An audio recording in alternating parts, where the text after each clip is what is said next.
have bad days anymore, and it's not BS. It's because I've trained myself like an athlete to go in these peak states so often that they're just natural for me. It's like building a muscle. So it's not like I'm so smart or I'm just so positive. It's just like, why would I waste my time stressing out? I have a 90-second rule. I'll stress for 90 seconds, but stress is not going to solve it. Let me put myself back in a different state. And so the way I do that is I use my body. Because I've done this with athletes for decades, with billionaire businessmen.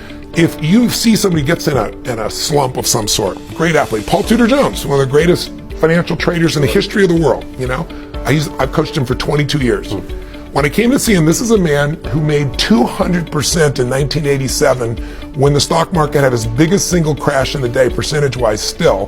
He made 200% for his clients, more money than anybody could dream of.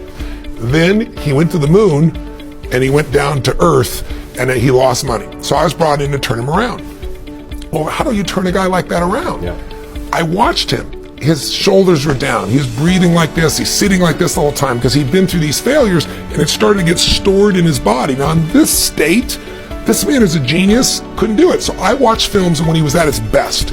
And he's like standing up and he's doing this. This is what we're gonna do, sell this, make this happen. And the movement, the intensity, the way he used his face.